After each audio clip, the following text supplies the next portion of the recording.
Hello guys, welcome back to Rubbing Minds with Favor. On today's program, we're going to be looking at five basic things you should know when driving in Nigeria. Yes, it's very, very important. Do stay with me. I'll be right back.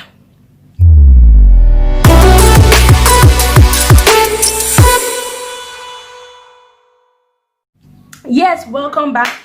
And the first on my list is don't travel on a festive period.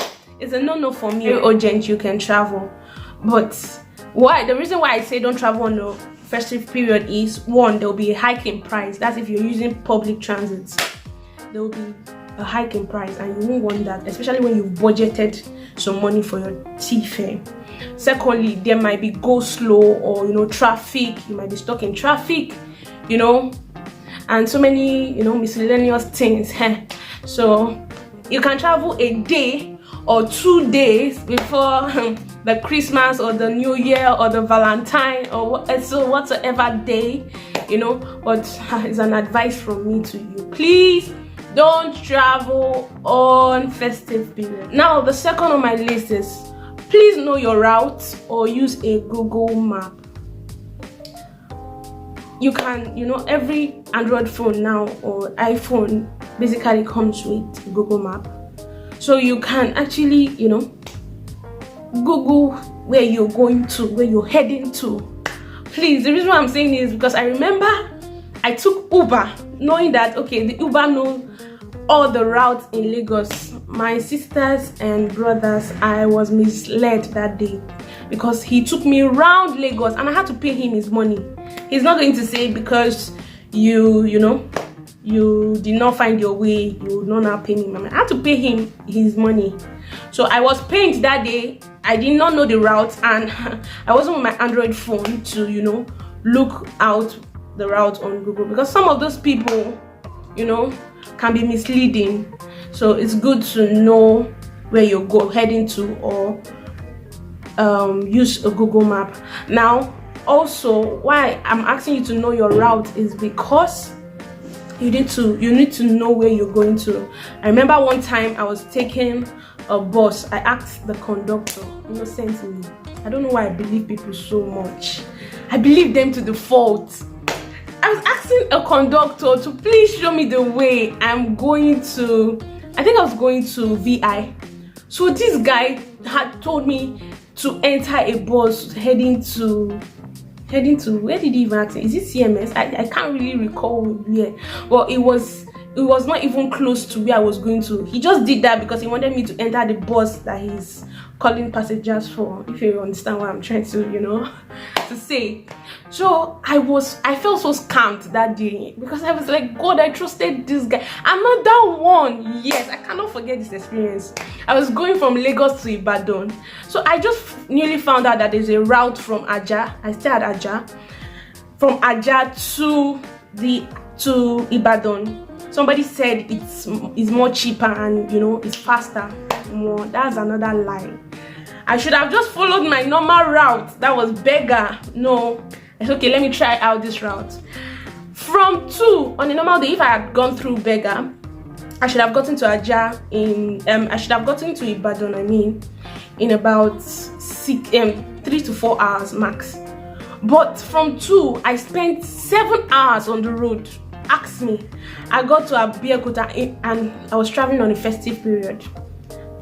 I had to spend all the money on me. I got to Abeokuta. They said I should take a bus to Abeokuta. From Abeokuta, from Abeokuta to Ibadan is a stone throw. That I can just see bike 100 naira. It was, do you know the painful part? It was an elderly man that was telling me this. Like, I was telling him, thank you, sir. I will go, I was so happy that somebody was directing me just for me to get to Abeokuta. And I was asking the woman, ma'am, please, how do I get to, this thing? Where do I see bike that would take me down to Ibadan? That's how she bust my bubbles. Oh, that, hey, my sister, you're on the wrong path. You cannot see that from Abeokuta to Ibadan is an hour journey or more than that. I almost cried that day because, you know, I was stranded. I had to go look for an ATM to withdraw before heading down to Ibadan. I would never forget that experience. So the best of it all is know your route well. Third on my list is always carry your driving license. Yes, so those people are not smiling. Policemen on the road are not smiling. If you don't carry your driving license, you'll be there or you'll pay fine. You understand? You get. Okay, so just always, you know, carry your driving license wherever you go, so that you won't be held down by, you know, any officer, any traffic officer, any police officer, any officer. You won't be harassed. You know, even those that carry their driving license too, they still harass them. Talk less of when you don't carry your driving license. So for you to just be careful, for you to avoid, you know, insult and embarrassment, carry your driving license, carry the documents. Before they say it's a stolen car, carry the documents. The fourth on my list is obey traffic rules. Yes, so I heard that any man that does not obey traffic rules will break your heart. I didn't say that, but all the same, just obey traffic orders. Whether be it a lady or a man and you're driving, you know, obey traffic orders. It's good for you, it's good for me, you know, to not, we all know why we should obey traffic rules. And we know the traffic right now, red, green and yellow, right? Yes, red, green and yellow. So let's just, you know, obey traffic orders when we see them, and so that we will not cause accidents, we will not kill somebody on the road, and we will not drive, you know, too fast. Last on my list is please, whenever you're leaving your office, leave on time. Leave on time.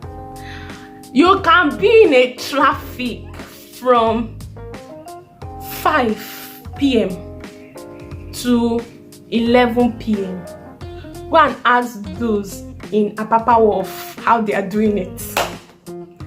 It is not easy, my sisters and brothers, because in Nigeria there's, you know, maybe because of the bad road and, you know, one or two things, we don't, you know, there's always traffic, and people that are always breaking rules. There's always traffic, people that feel that they are the only one in this life that can ride on Nigerian road, that nobody will do anything. That's bad now. So let us all, if you're leaving your office or wherever you're living, leave on time so that you won't be stuck in traffic. I'm telling you, it's bad, especially when you're in a public transport and you have about 20 people in the bus. I mean, it's stuffy, you can't breathe. Oh God. You can imagine you will sit down there for hours, and trust me now, conductor will not refund your money just because you've paid him. He can never refund your money. So the best thing is leave your office on time, leave wherever you're going to on time. Leave wherever you're going to on time so that you can get home on time. So you're gonna call it a day on this program for today. Okay, I've come to the end of my program. Please let me not be too I've come to the end of my program. I've come to the end of today's talk. So do like, subscribe, share, and don't forget to comment. Add other things you feel we should know about driving in Nigeria. Yes, add other things you think we should know about driving in Nigeria. I'll be in the comment section waiting for you. So don't forget, like, subscribe, share, comment, and yes.